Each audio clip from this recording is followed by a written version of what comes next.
Good evening and welcome to Left, Right and Centre. I'm Nidhi Razdan. On the show tonight, as the Goa Police give Tarun Tejpal a deadline of 3 p.m. tomorrow to appear, the top BJP and Congress leadership have got into an ugly spat over Tehelka. Is politics drowning out the real issue here, and will Tarun Tejpal's many U-turns from his apology to the slander of the victim completely backfire on him? That's our big debate on a day that the Goa Police gave Tarun Tejpal a deadline of 3 p.m. tomorrow to appear before them for questioning. Here in Delhi, meanwhile, the High Court did not give Tejpal the anticipatory bail he was seeking just yet, reserving the order till Friday. In court, Mr. Tejpal's lawyers insisted that the rape complaint was a political one, done by the BJP, which stalked a woman in Gujarat. The issue has become deeply politicized now, with the leader of the opposition, Sushma Swaraj, accusing a union minister of shielding Tehelka. She didn't name him, but later Law Minister Kapil Sibal hit back, denying any stake in the magazine.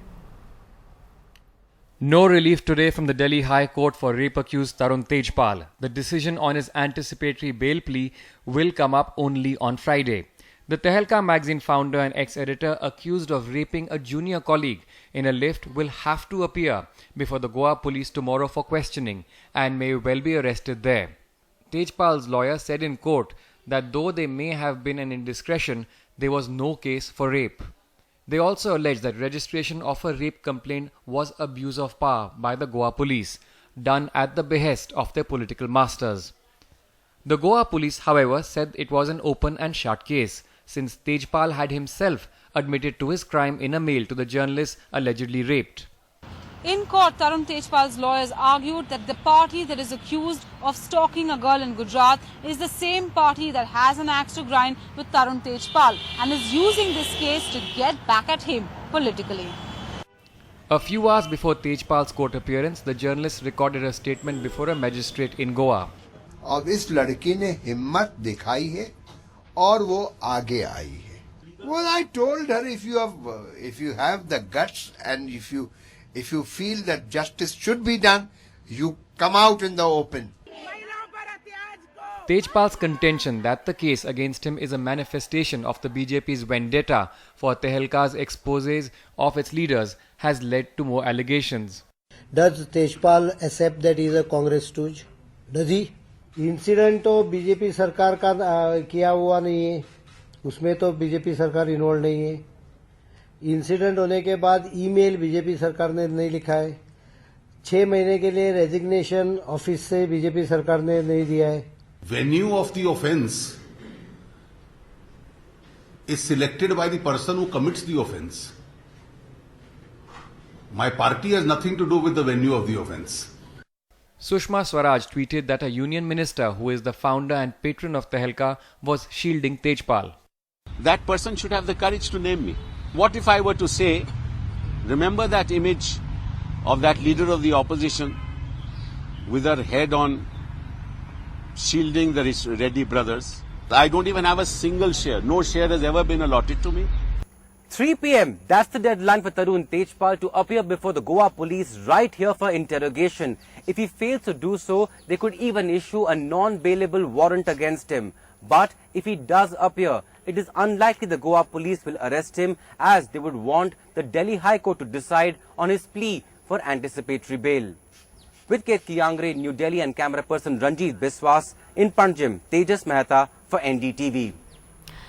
Well, has the politicization of this issue now completely drowned out what is the real issue here, and this entire strategy that Tarun Tejpal has, if one can call it that, from one U-turn after another, is that something that is going to badly backfire on him in the end? There are more emails and correspondence emerging as we speak between him, the victim, and others at Tehelka, which we'll go through in the course of the next 60 minutes. Joining us tonight on the program, here in the studio with us, we have Mr. Rahul Singh, who is Tarun Tejpal's former boss. Kavita Krishnan, activist, joins us here as well. Anil Dharkar, columnist, joins us tonight from Mumbai. Also, the political spokespersons this evening, Pinky Anand from the BJP, she's also a well-known lawyer, and Ami Ben Yagnik from Ahmedabad, the spokesperson of the Congress party.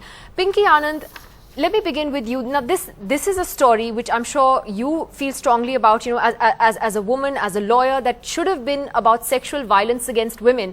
And it has now become deeply politicized, with both sides trading charges and the top leadership getting into it. Why is this even a Congress-BJP issue in the first place? See, absolutely not. There is no Congress, the issue that the Congress has made out is only because of their affiliation. This issue has nothing to do with politics whatsoever. Please take it, a young girl has been violated, she's been raped, she's been harassed, she's been humiliated, and after that she has actually had the courage to come forth to make her grievances public. Action has been taken on that basis, and thereafter the allegations are being made that there is some role which BJP has to play with it. What role? Is the girl supposed to be a BJP camp person? Is Tarun Tejpal's allegation that the girl is having allegiance with the BJP? For God's sakes, let us stop. That is where the difficulty comes, when a political party like the Congress has nothing better to do but to try to deride or to bring in or to play these dirty tricks to say BJP is responsible. Even the bail petition, you have allegations throughout which are being made as if it's a political charade. It is not. Well, the accusation against Manohar Parrikar is, and the accusation is that he's the Chief Minister of Goa, but here he is taking a lot of interest in this particular case. He says he's not monitoring it hour by hour, but why is he so personally interested in this, is the question.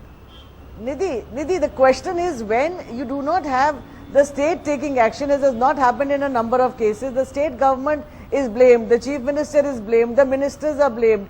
Today you've had an action whereby an FIR has been registered. The Supreme Court says in terms, register an FIR. The Criminal Procedure Code says you have a cognizable offence. You know what cognizable means? Where the police may arrest without warrant. You've had such a situation, the FIR has been done. Nobody is disputing that the case falls within those sections. If Mr. Parrikar, as Chief Minister of a state, is taking interest, I think he should be given kudos and be praised for his interest.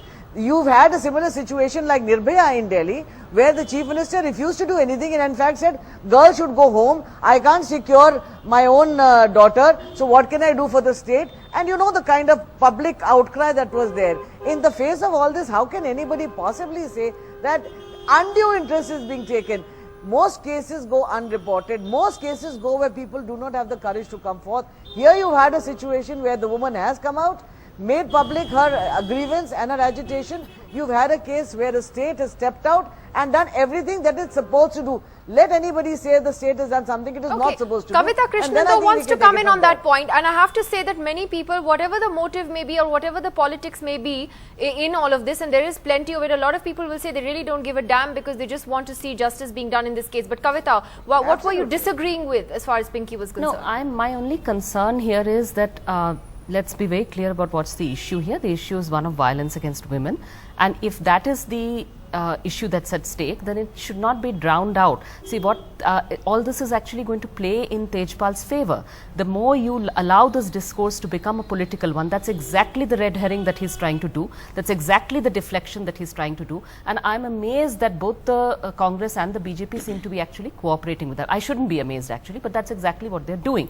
And I want to say here, I can't resist saying here that, look, what is the locus standi? Those who have defended PJ Kurian, the Congress party, those who have defended Asaram, those in the Modi's, in the Gujarat government case are suggesting an internal Gujarat government inquiry.